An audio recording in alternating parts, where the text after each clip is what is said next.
जय हिंद। मैं सुनील यादव। आज की वीडियो में बात करने वाले हैं प्रिंसिपल ग्रेड एग्जाम जो है उसके बैच के बारे में, प्लस सेट परीक्षा के बारे में बात करेंगे। असिस्टेंट रजिस्ट्रार परीक्षा जो अभी हाल ही में हुई है उसके कट ऑफ को लेकर के बात करनी थी। उसके कट ऑफ पर अभी बात नहीं होगी, इस वीडियो में बात नहीं होगी। कल जो वीडियो आएगा उस वीडियो में उसके कट ऑफ के विषय में बात होगी। ये सूचना आपको देनी थी। एक्चुअली क्या है कि मैंने वैसे ही कहा था कि जो भी विद्यार्थी शेयर करना चाहें अपने स्कोर्स वगैरह कर दें, तो जानकारी मिल नहीं पाई है और कट ऑफ सभी जानना चाहते हैं लेकिन अपना स्कोर बताना नहीं चाहते हैं। तो एक बहुत बड़ी वजह है जिसके कारण अनुमान लगा पाने में, उसके प्रेडिक्शन में बहुत ज़्यादा दिक्कत जा रही है और अभी तक बहुत ज़्यादा किसी लोगों के द्वारा अपना स्कोर शेयर नहीं किया गया है। तो उसके कारण ये समस्या उत्पन्न हो रही है और जब तक स्कोर नहीं होगा अपने पास में तो कैसे बता पाएंगे। एक वेरियस किसी से बोल ही सकते हैं कि हाँ आप अपना स्कोर बता दीजिए, शेयर कर दीजिए। अब कोई बदले में जवाब ना दे या घुमावदार जवाब दे तो कोई क्या कर सकता है ना। स्कोर होता तो उस पर एक अच्छे तरीके से अनुमान लगाया जा सकता था। खैर कोई विषय वस्तु नहीं है, दूसरे तरीके से उसका कट ऑफ बनाना पड़ेगा या उसका अनुमान लगाना पड़ेगा। और ये बिल्कुल वही बात है कि विद्यार्थी अगर स्कोर बताए नहीं तो फिर कैसे बताएं कि सब क्या अप्रॉक्स कट ऑफ होना चाहिए कैटेगरी वाइज। कोई जादू तो है नहीं अपने पास में कि बिल्कुल ध्यान मग्न मुद्रा में आए वो बता दे साहब cut off.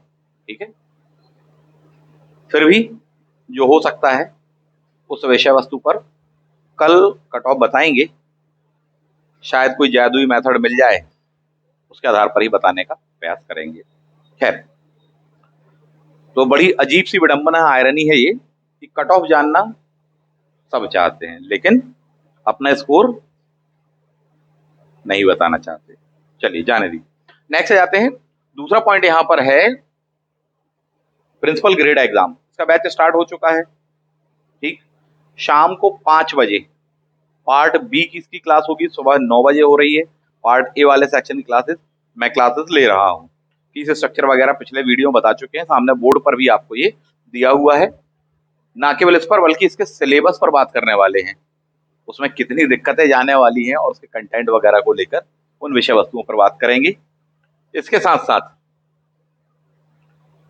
Set, MP set, अगले 2 ही सबसे खास टारगेट आपके होने चाहिए अभी फिलहाल में।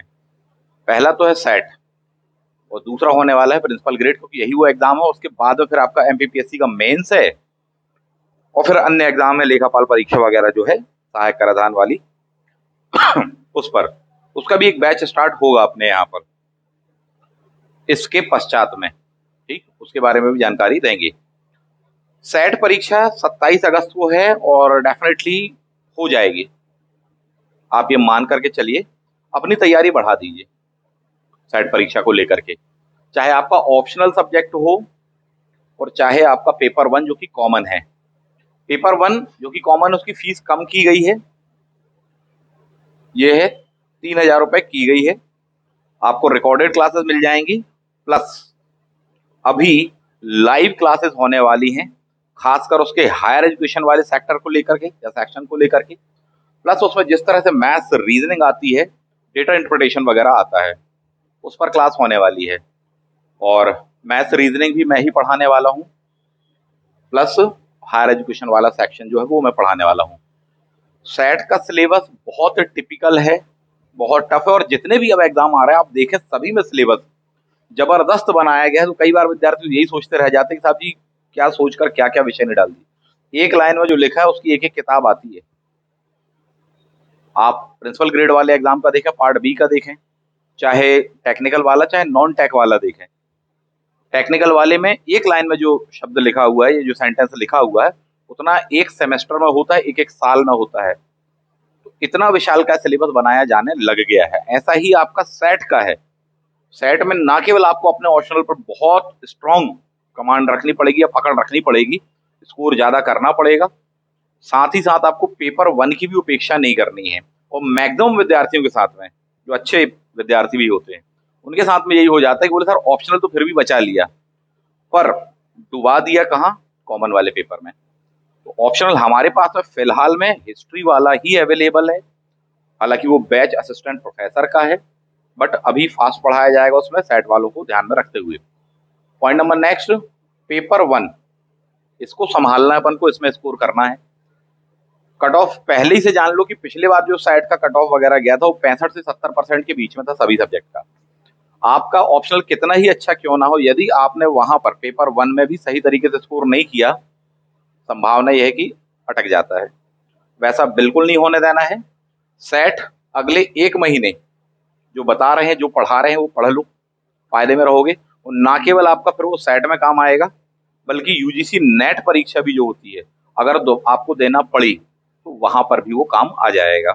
इस वे में मैं पढ़ाने वाला हूँ, और पहले भी बता चुका हूँ कि मैंने ये सब एग्जाम वगैरह दिए हुए हैं, और मैं 2 बार JRF हूँ। ठीक, खैर, तो सेट के लिए एक अच्छी अपॉर्चुनिटी है आपके पास में। अगले 1 महीने, 27 अगस्त से 1 महीने मात्र बचा हुआ है, बढ़िया लग के पढ़ लो। इसमें आपको क्या क्या मिलेगा, अभी लाइव वाली जो क्लासेस होने वाली हैं वो मिल जाएंगी, ठीक, प्लस जो क्लासेस हो चुकी हैं वो भी मिल जाएंगी आपको, पूरी पूरी रिकॉर्डेड मिल जाने वाली हैं। इसलिए इस तरह से फीस रखी गई है, भले ही 1 महीना क्यों ना हो। नेक्स्ट पॉइंट पर आ जाइए। और जिसने ये बात मान ली, अभी 1 महीने लगभग लग के तैयार कर लिया सेट वाला सेक्शन जो मैं बोल रहा हूँ, प्लस अपना ऑप्शनल पर कमांड बना ली, मान लीजिए उसको निकल जाएगा। और बेस्ट अपॉर्चुनिटी है साहब, बेस्ट है ये, बिल्कुल प्राइम टारगेट होना चाहिए। यदि आप इस दिशा में जाना चाहते हैं तो पहले तो सेट क्वालिफाई करो, उसके बाद में आपको असिस्टेंट प्रोफेसर का फॉर्म भरने के लिए डेट बढ़ेगी, मिलेगी। 31 जुलाई उसकी हालांकि लास्ट डेट थी, पर वो डेट बढ़ जाएगी। जिन जिन विद्यार्थियों का सेट का एग्जाम क्वालिफाई होगा उनको फॉर्म भरने मिलेगा असिस्टेंट प्रोफेसर का, इस बात को ध्यान रखना। तो आपकी जो स्ट्रैटेजी होनी चाहिए वो ये कि साहब सबसे पहले 27 अगस्त सेट, बिल्कुल उसको निकालना, क्वालिफाई करना, उसमें सेट हो जाओ। और जैसे ही आपको अगला ऑप्शन मिलेगा असिस्टेंट प्रोफेसर का, भले उसके बाद तो 2-3 महीने ही क्यों ना मिले, तैयारी तो रहेगी आपकी, आप उस एग्जाम को निकालो। 1 डे एग्जाम है, असिस्टेंट प्रोफेसर बेस्ट एग्जाम है साथी। इंटरव्यू जरूर होना उसमें, परंतु उसके मार्क्स बहुत कम है इंटरव्यू के, इससे फायदा मिलेगा। रिटर्न पर आप स्कोर कर लेंगे, बेस्ट है। जो ग्रेड पे असिस्टेंट रजिस्ट्रार का था सेम वही है, बेहतरीन जॉब कहलाती साहब जी। टाइम शेड्यूल को लेकर के, टाइम टू टाइम सुबह 10:30, 10, 10:30 बजे आप अपने ऑफिस जाइए, शाम को 5 बजे आप फ्री हो जाएंगे। बाकी एक्टिविटीज के लिए आपके पास में टाइम है, और बहुत सारे शासकीय अवकाश इत्यादि वगैरह हैं। तो एक अच्छा अवसर है आपके पास में, और ये 5-6 साल के पश्चात में आई है वैकेंसी असिस्टेंट प्रोफेसर की, और इतने अच्छे मॉड्यूल पर तो ये पहली बार आई है कि पहले सेट भी देने मिल रहा है, क्वालिफाई कर रहे हो तो फॉर्म भरने के लिए असिस्टेंट प्रोफेसर का मिल रहा है। स्टेप बाय स्टेप ये 2 स्टेप जो चल लेगा, फायदे में रहने वाला है साहब। गलती नहीं करना, यदि आप इसके लिए एलिजिबल हैं, या थोड़ी बहुत भी आपने इसके लिए प्रिपेयर किया है, थोड़ी भी सीरियस हैं, ज्यादा हो जाओ, जो बता रहे हैं उस तरह से पढ़ लीजिए। आगे बात करेंगे प्रिंसिपल ग्रेड 1 और 2। इसमें 10 यूनिट दी हुई है, पार्ट बी पर हम बात कर रहे हैं। टोटल जो है, टोटल हम बात करें तो इसमें 15 यूनिट आपको हैं। पार्ट ए में 5 यूनिट दी हुई हैं जो कि एमपीजीएस वाली है, जबकि पार्ट बी में आपको ये जो है ये 10 यूनिट्स दी गई हैं। 10 यूनिट्स में से 4 यूनिट्स जो हैं आपकी, अगर इनके बारे में बात करें, 4 यूनिट ये किस पर हैं आपकी, इन विषयों पर हैं। स्कूल प्लस हायर एजुकेशन का विषय है, स्कूल में तो हालांकि बहुत ज्यादा नहीं है, हायर एजुकेशन के अंतर्गत ही ये आएगा।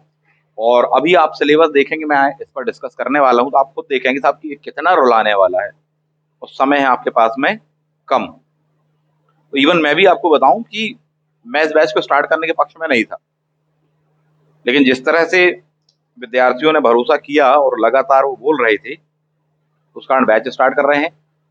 और अच्छा कंटेंट आपको मिल जाएगा, टेस्ट सीरीज वगैरह मिलेगी। चलिए विषय वस्तु पर आते हैं। तो जो 6 यूनिट क्या है वो आपकी टेक्निकल वाली है, बहुत अच्छे जानते हैं, वो भी बहुत विशालकाय हैं, इसमें कोई दो मत नहीं है। लेकिन फिर भी आप देखें, टोटल 15 यूनिट में से 9 यूनिट आपकी ये हैं, 5 प्लस ये 4, 5 4 9, बची 6 यूनिट आपकी टेक वाली है। 15 में से 9 ये है, इसका मतलब है कि बहुत बड़ा वेटेज इसका होने वाला है। इस बात के लिए तैयार हो जाइए। क्या क्या दिया है इनमें से पार्ट बी वाले सेक्शन में, पार्ट ए भी मैं पढ़ा रहा हूं, पार्ट बी भी मैं ही पढ़ा रहा हूं। आपको क्लियर बता दूं, इसकी जो 4 यूनिट्स हैं वो ही मैं पढ़ाऊंगा, टैक वाला मैं नहीं पढ़ा रहा हूं, पहले से ही जान लीजिए। इसका बैच स्टार्ट हो चुका है अपने पास में, बिल्कुल आप रजिस्ट्रेशन करा लीजिए। शाम 5 बजे, शाम 5 बजे, 1 महीने का टाइम है, सफिशिएंट टाइम है, अच्छा खासा हो जाएगा ये, इसको तैयार कर लीजिए आप। पोस्टें भी इसमें कंपैरेटिवली असिस्टेंट रजिस्ट्रार से तो बहुत ज्यादा है, ठीक। इसके बारे में डिटेल पहले ही बताई जा चुकी है। चलिए सिलेबस पर बात करते हैं, क्या क्या दिया हुआ है आपको और किस प्रकार से क्वेश्चन आएंगे। देखें, vocational education system in India, Hindi में यहां पर दिया कौशल विकास का राष्ट्रीय एवं अंतरराष्ट्रीय वर्तमान में परिदृश्य क्या है, ठीक। इन पर है भारत में व्यवसायिक शिक्षा प्रणाली। लेटेस्ट डेटा के अनुसार भारत में कितने % विद्यार्थी व्यवसायिक शिक्षा प्राप्त करते हैं, मात्र 5%। दुनिया में विभिन्न विकसित जो देशों में कितना % है, हाईएस्ट % वाला देश कौन सा है, बोले सर साउथ कोरिया 96% तक जाता है। ये आपको इस तरह से क्वेश्चन होने वाले हैं। भारत में पहली बार इस शिक्षा की बात किसने कही थी, बोले साहब कोठारी आयोग। कैसा क्या मॉड्यूल बताया था, चर्चा करेंगे।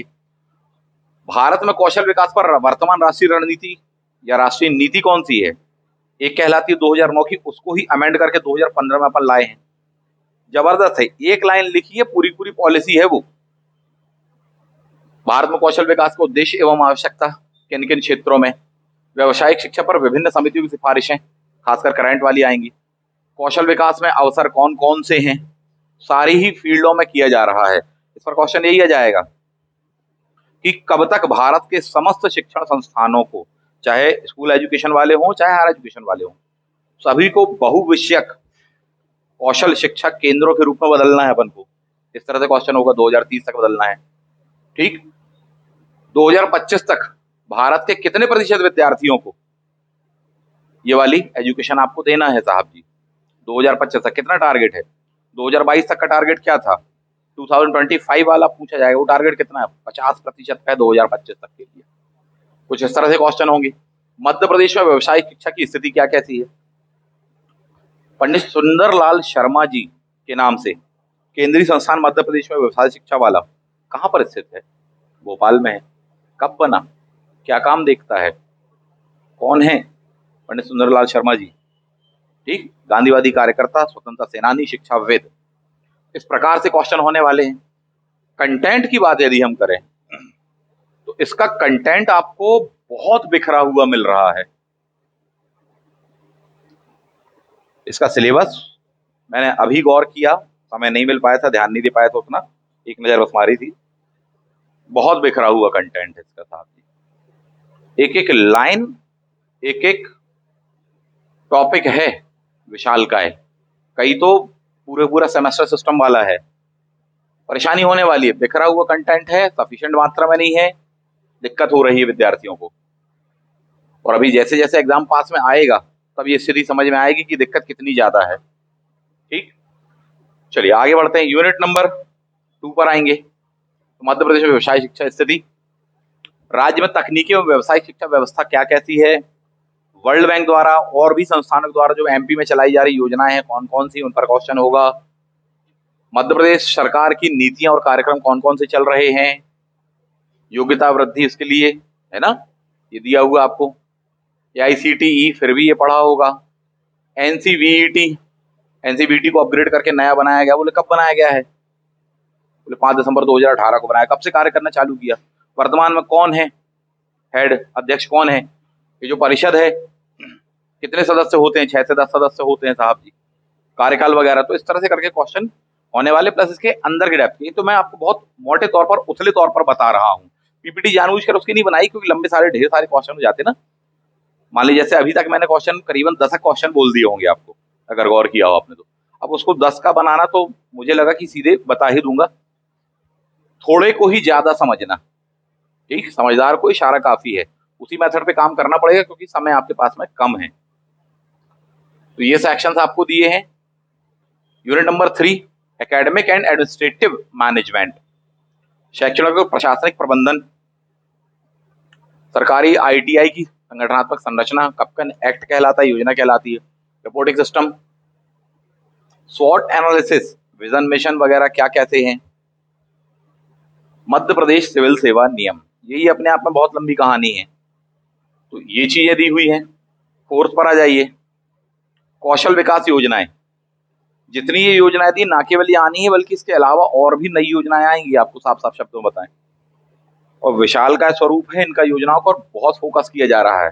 और इसके अलावा करंट के साथ में जोड़ करके बहुत सारे सेक्शन आने हैं, चाहे राष्ट्रीय कौशल फ्रेमवर्क वाली बात हो, चाहे नीति वाली बात कही है, चाहे कौशल भारत मिशन हो, चाहे नया जो अभी चलाया गया है उसको लेकर के हो साहब, इन पर भरपूर क्वेश्चन आने ही आने हैं। तो ये जो सेक्शंस है और ये आपको दिया हुआ है, राष्ट्रीय कौशल योग्यता ढांचा, इसी का फ्रेमवर्क, इसी की पाठ्य चर्चा, ये सब आनी है, आपको तैयार करना पड़ेगा अपन को। ये समय जो भी है सफिशिएंट है।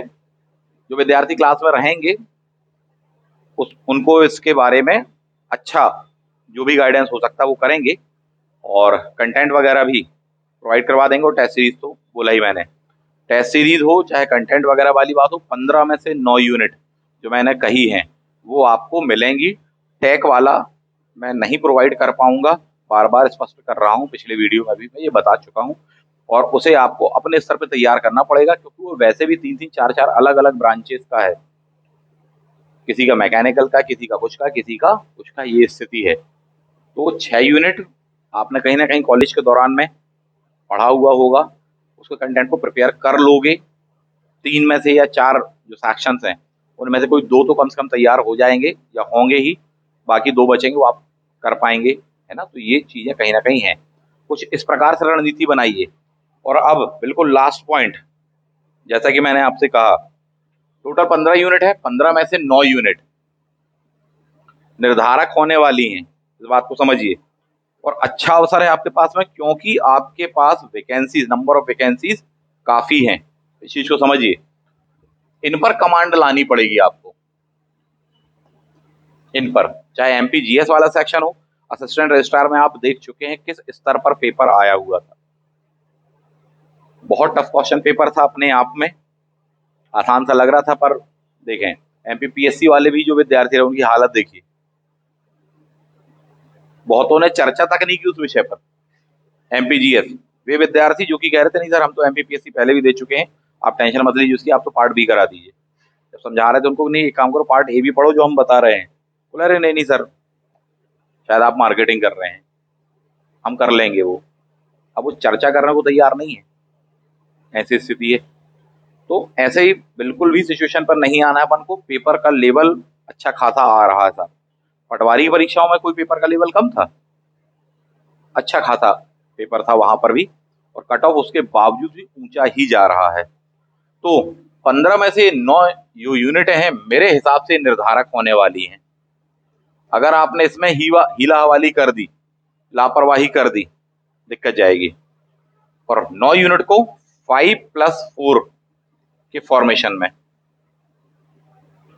मैं आपको करवाने के लिए तैयार हूं। बिल्कुल कमर कस लो, जिस तरीके से बता रहा हूं, जो जो चीजें बता रहा हूं आप वैसे तैयार करिए साहब, फायदे में रहोगे। आपको केवल एग्जाम नहीं देना है, इस बात को समझिए, आपको एग्जाम क्वालिफाई भी करना है। और ये कंटेंट इतना है कि आपके पास में प्रयोग करने का समय भी ये नहीं है कि एक काम करते हैं नोट्स बनाने बैठ जाएंगे। AR में किया था ना, बनाए थे ना शुरुआत में काफी, क्या हुआ था फिर बाद में समझ में आया कि नहीं साहब इसमें बहुत समय जा रहा है। तो वो काम हम लोग जैसे प्रोफेशनल पर छोड़ दो, टीम पर छोड़ दो, मत हो परेशान, ठीक है। 80% 70% चांसेस है नोट्स प्रोवाइड करवा देंगे, लेकिन वो कुछ दिनों के पश्चात में उपलब्ध कराएंगे। और जो क्लास में विद्यार्थी वगैरह रहेंगे उनको ही प्रोवाइड करवा पाएंगे। तो ये चीजें रहेंगी, हार्ड कॉपी भिजवाना वो सब चीजों में समय लग जाता है, और उसकी भी अपनी आप में चुनौतियां ही हैं। कैंडिडेट्स जो कि हमारे साथ में जुड़े हैं, जिन्होंने फीस पे करी है, उनके साथ में न्याय होना चाहिए, इस बात का हम विशेष ध्यान रखते हैं, है ना। खैर, तो आपको कुछ इस प्रकार से तैयार करना चाहिए। 9 यूनिट है, आपको मेरा सपोर्ट, मेरा सहयोग मिल जाएगा, अच्छे से अच्छा कंटेंट मिल जाएगा आपको। बिल्कुल साफ साफ शब्दों में कहें, आप जितना ढूंढ कर खोज कर बनाओगे और पढ़ोगे और उसमें से निचोड़ोगे और जितनी ऊर्जा लगाओगे, उसकी 20% एनर्जी में आपको 10% एनर्जी में मैं आपको प्रोवाइड करवा दूंगा। मैं आपको बस यही कह सकता हूँ, है ना। बाकी जो आपके पास वो समय ऊर्जा बचती है, अपनी इन 6 टैक वाली यूनिट में लगाइए, जो इस स्मार्ट वे में वर्क करेगा, इतने कम समय का सही उपयोग कर पाएगा और सिलेक्शन की दिशा में वो आगे बढ़ने में सक्षम होगा, ऐसा मेरा मानना है। ठीक है, बाकी आगे आपकी मर्जी की बात है, जिसको जो उचित लगे वैसा कर सकता है। मेरा बताने का आशय यही था। दोनों बैच फिलहाल में उपलब्ध हैं आपके लिए, और बाकी बैचेस तो चल ही रहे हैं। ठीक, चाहे एमपीपीएससी वाला बैच हो और ये वाला बैच होता भी। सेट सामने है, प्लस ये वाला एग्जाम भी है।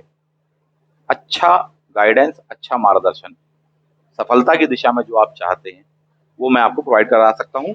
और सेट के लिए आखिरी बात मैं यही कहूंगा, जिनको भी एग्जाम क्वालिफाई करना है, 1 महीने का समय है, 10 यूनिट हैं आपके पेपर 1 में।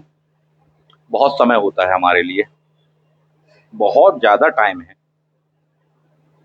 उस टैक्टिक से, उस स्ट्रेटजीज से, उस वे में आपको बताया जाएगा कि आपकी 10 की 10 यूनिट कवर हो जाएंगी 1 महीने के अंदर। ये 9 यूनिट है जो प्रिंसिपल ग्रेड की, आराम से 1 महीने में अपन बना लेंगे। 6 बस आप संभाल लो, और वो बताया जाएगा, चाहे सेट परीक्षा को लेकर के हो, उस वे में बताने का प्रयास करूंगा कि आप भी कहेंगे कि जितना आप 1 साल 2 साल में तैयार करते और उनमें से कई चीजें नहीं हो पाती, 1 महीने में इन हैंड पढ़ो, समझो, क्वेश्चन पेपर बनाओ, आगे बढ़ो। फालतू पंचायत करने की जरूरत ही नहीं है। वरना बाजार से पुस्तक खरीद खरीद के परेशान है, कोई मदान परचेस करके ला रहा है, बोले सर हिंदी में तो समझे में नहीं आ रही, पता नहीं क्या लिखा है। कोई अरिहंत वाले में है, कोई दृष्टि की ओर चल रहा है, कोई किसी की ओर चल रहा है। पढ़ना एक अलग बात है और उस चीज की समझ बना के रखना एक बहुत ही अलग बात होती है। समझ जरूरी, क्योंकि एग्जामिनेशन हॉल में आपकी वो समझ ही जाती है, वह आपका ज्ञान ही जाता है, ये होना चाहिए, और वही काम का होता है। इसलिए कहावत भी कही गई है, पैसा होवे कंठ और ज्ञान होवे, सॉरी, पैसा होवे गंठ और ज्ञान होवे कंठ, तभी काम का होता, अन्यथा व्यर्थ होता है। एंड नॉलेज कहाँ पर होना चाहिए? यहाँ पर, यहाँ है तब तो एग्जामिनेशन हॉल में काम आएगा। नहीं है, नोट्स में है, बुकलेट है, घर पर है, ये है, वो है, कोई मतलब नहीं। इसी तरह बात पैसे की भी होती है साहब, इन हैंड। तो कमांड होनी चाहिए उस चीज की। यदि एग्जाम को क्वालिफाई करना है, इन चीजों को, पद्धतियों को समझिए, इन स्ट्रेटजीज को, केवल और केवल सीधे सीधे पढ़ने मात्र से नहीं है। और कई बार विद्यार्थी उसमें डिप्रेशन का भी शिकार हो जाते हैं कि साहब लगातार असफलताएं देखना, और फिर वही सभी लोगों के ताने वगैरह। सही तरीके से तैयार करिए, जो भी बेस्ट हो सकता है वो मैं आपको दूंगा, और इस प्रकार से अपना प्रयास रहेगा कि डेफिनेटली आपका एग्जाम अच्छा जाए, सिलेक्शन आप उठाएं। ठीक है, मिलते हैं इन्हीं सब चीज़ों के साथ में आपसे अगले वीडियो में। कल असिस्टेंट रजिस्ट्रार के लेकर जो कट ऑफ वाला है उस पर चर्चा होने वाली है, शाम तक आपको वीडियो मिल जाएगा। थैंक यू, जय हिंद।